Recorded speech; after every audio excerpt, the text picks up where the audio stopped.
Hi, welcome back to my channel, or welcome if you're new here. I hope you're having a great day and a good start to December. I'm Sophie, and in today's video I'm going to show you everything that I hauled in the month of November.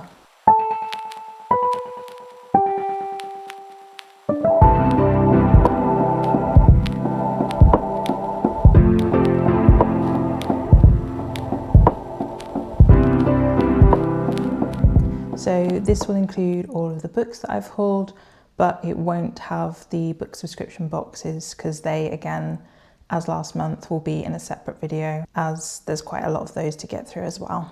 So let's get straight to the books. So November was quite a good month for new releases, and there were quite a few sequels that came out from books that I've already read. I also went to Yelp and picked some books up there, and I also have some really good charity shop finds. So up first we have Mate by Ali Hazelwood. So I don't think this is a direct sequel of Bride, but I think this is set in the same universe as Bride. So Bride by Ali Hazelwood is on my 10 books to read before the end of 2025. So I will hopefully be reading that before the end of the year. And then at some point I will read this one. I haven't read any Ali Hazelwood before, so Bride will be my first of her novels. But I think it's slightly different as she writes a lot of STEM romances, but I think this is more paranormal, so we have vampires and werewolves here. So I did get this one as it matches the Illumicrate of Bride that I already have. So we have these nice sprayed edges, and there's also beautiful illustrated front and back covers. And then also the end pages have images of the characters. So I will read the synopsis as I have no idea what this is about. I just got it because it matched my edition of Bride. So Serena Paris is orphaned, packless and one of a kind. Coming forward as the first human-were hybrid was supposed to heal a centuries-long rift between species. Instead, it made her a target, prey to the ruthless political machinations between wares, vampires and humans. With her enemies closing in on her, she has only one option left, if he'll have her. As alpha of the Northwest Pack, Cohen Alexander commands obedience. His authority is so absolute, only a fool would threaten his mate. It doesn't matter if Serena doesn't reciprocate his feelings. Nothing will stop him from keeping her safe. But power-hungry vampires and wares are not the only threats chasing Serena. Sooner or later, her past is bound to catch up with her, and Cohen might be the only thing standing between her and total annihilation. So yeah, it sounds like a paranormal romance which features werewolves. Next, I have a memoir by Margaret Atwood, which is Book of Lives. So Margaret Atwood is among my favourite authors, and although I haven't read everything written by her, the ones that I have read I really enjoy, and I was always hoping that one day she would write a memoir because she is such a fascinating woman, and I've been to a couple of events that she was talking at, and she just is so switched on and she is fabulous. I actually went to the launch event for this in Waterstones, Piccadilly, and everybody got a little stamp in their book. I was there and the date, which I love. So I didn't get to meet Margaret Atwood, but she was attending the event. So it was a day of events which was inspired by Atwood's work. There was a poetry workshop which I went to, which was really fun. There was also a panel discussion which had her longtime editor and publishing house. They also had Naomi Alderman on the panel and some women in charge of some NGO organisations which encourage freedom of speech and encourage the empowerment of women. There were also some women dressed up as handmaids walking around the shop, which was a very weird, surreal experience. And then at the end, in the evening, there were some readings from this book. So Ruth Wilson did a reading, Jessie Burton did a reading, and then finally Atwood herself made an appearance and she read from this book, and it was amazing. Yeah, I love her so much. So I'm so interested to read more about her life. And this is the beautiful Waterstones exclusive edition, which has some amazing some amazing images on the cover. And yeah, I'm really excited to read this. I also did pre-order the audiobook from this, so I'm hoping to read this alongside the audiobook, which Atwood herself is narrating, so it's very exciting. Next up, I have a Medusa retelling. This is I, Medusa by Ayana Gray. I think this is more of a YA retelling of the story though. Ayana Gray wrote, I think the series is called Beasts of Prey, which I have on my TBR but have not read yet. But I'm really excited to read this, and look at that cover, it's amazing. And beautiful snake on the sprayed edges. So I will read the synopsis as I'm not sure what it's about, but yeah, there's also snakes on the end papers. So Medi has spent her whole life as a footnote in someone else's story. Out of place next to her beautiful immortal sisters, she dreams of leaving her family's island for a life of adventure. So when she catches the eye of the goddess Athena, who invites her to train as a priestess in her temple, Medi leaps at the chance to see the world beyond her home, flourishing in her role as Athena's favoured acolyte. All it takes is one fateful night to irrevocably alter the course of Medi's promising future forever. With her locks transformed into snakes as punishment for a crime she did not commit, Medi must embrace a new identity, not as a victim, but as a vigilante, and with it, the chance to write her own story as mortal, martyr and myth. So yeah, I'm really excited to read another Medusa retelling. So I do actually have Medusa by Rosie Hewlett on my December TBR, so I'm hoping to read that. And then I think this will probably be quite high priority in 2026. Then I have a couple of sequels to some books that I did read in November. So first we have Eternal Ruin by Girma, and this is a sequel to Immortal Dark. So this is dark academia with black vampires. So Girma has really tried to reinvent the vampire lore a little bit and make it more diverse, and I think she did a really good job in the first book. And this is kind of enemies to lovers with forced proximity, and there are different colleges at the university, so yeah, very much dark academia, but a great addition to the vampire genre. We also have a morally grey love interest character, and our main character, Kidan, is so fierce. She is great, I love her. She is not kind of the bright and bubbly heroine, she is more of a depressive and violent, headstrong woman, and yeah, I love her character so much, so I'm excited to see where the story is going to go next.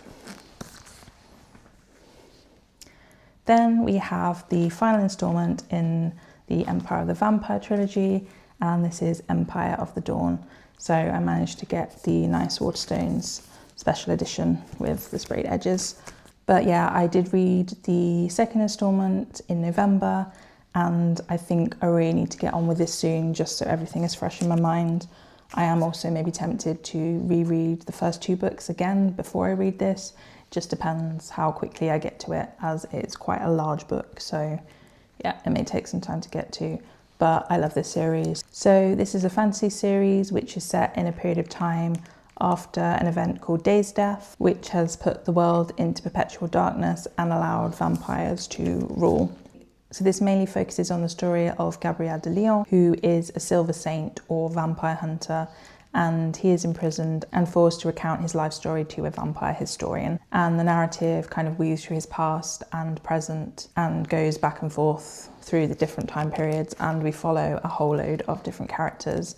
And Kristoff is an amazing fantasy author, and I can't wait to read more by him. So next up, I have my Yalk haul. If you don't know what Yalk is, it's the Young Adult Literature Convention, which happens annually in London. And this year I went for the first time. It was quite overwhelming. There were a lot of people there, a lot of things to do, a lot of publisher stands and prizes to be won, although I didn't come away with any prizes, which is a shame, but I did meet some great authors and I'm hoping to go back again next year. But I didn't realise that the books there are actually cheaper. Publishers give special offers at Yalk, so I made the most of that. So I have the Eternal ones, which is the final instalment in a trilogy. I have read the Gilded ones, which is the first book, but I still have the second book left and now the third book. So hopefully I will be able to complete the series next year. But the series is an epic fantasy series, and we follow a young 16-year-old girl called Decca. She discovers that she is an Alakai, which is a near mortal with special powers, and she finds out that she is an Alakai through a blood purification ceremony where, rather than running red, her blood runs gold. So she is then imprisoned, and she must join an army of other Alakai to fight demons. And the first novel very much follows the themes of patriarchy, female empowerment, and what it means to be a warrior. And I really love the first book, so I'm really excited to complete this series. Then I've got a couple of cozy autumnal romances, which the autumn season has gone now, so I probably won't be reading them until next year, or maybe I'll get a feeling for wanting to read something autumnal sooner than that. So first we have Fall I Want, and this is by Lyra Parish, and these are actually part of a series called the Cozy Creek series. They, I think, are set in the same world, although they're not by the same authors, but they are standalones which are interconnected. So Fall I Want is a feel-good, spicy, small-town romantic comedy with a billionaire who falls first and harder. Grab a pumpkin spice latte, a warm fuzzy blanket, and make your way down to Cozy Creek. So that does sound perfect for autumn, and this edition is beautiful. It's got beautiful sprayed edges. I actually missed pre-ordering this and couldn't find the sprayed edges edition anywhere, and when I spotted it at Yelp, I had to pick it up. Then we have Fall at Once, which again is a very pretty edition, and this is by Nora Eveley. And this says, fall in love with a steamy small-town romantic comedy with a swoony single dad firefighter who may just be too hot to handle.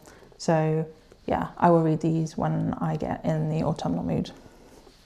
Then I have a couple of books which are set in the world of Buffy the Vampire Slayer. So they're not official novels, but they are written by fans of the series. And this particular series follows Willow Rosenberg's daughter. So the first one is In Every Generation, and this series is by Kendare.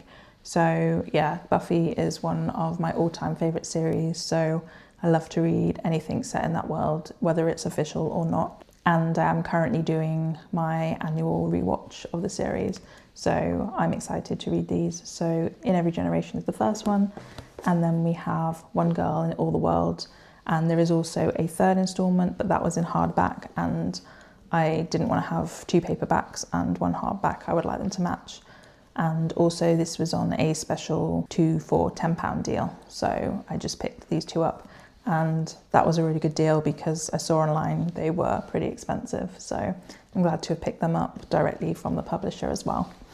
And then finally I have my charity shop haul, which kindly my mum bought for me while I visited my parents recently. So first up we have The Awakening by Kate Chopin, and I was really happy to see this Penguin and English Library edition and in really good condition. So I've seen this come up on a lot of lists of classics that you should read.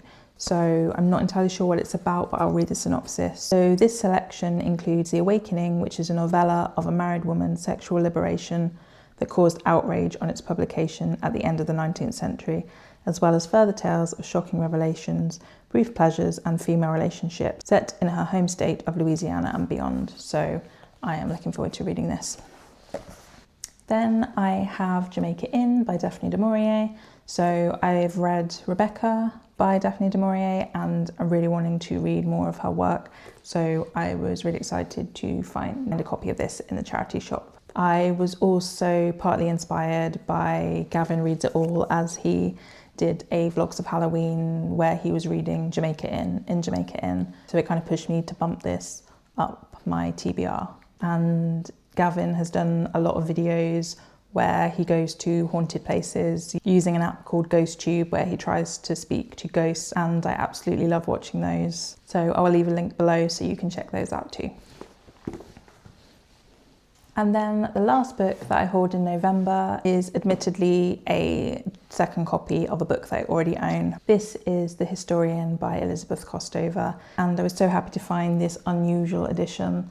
I think it must be one of the airport editions as it's a larger size, but I was so happy to see that and I had to get it. So this is basically a Dracula retelling, although it goes into more detail about the history of the actual Vlad the Impaler and goes across time periods and different countries, and at times is very, very creepy. So I absolutely love this, and I recommend if you like vampires and Dracula, you have to pick this up. So that is the last book that I hauled. Thank you for watching if you made it this far. If you've read any of these books and there's any you think that I should prioritise, please do let me know in the comments. And also let me know if there were any interesting books that you hauled in November. If you enjoyed this video, please give it a like and subscribe to my channel for more of my content, and I will see you in the next one. Thanks, bye.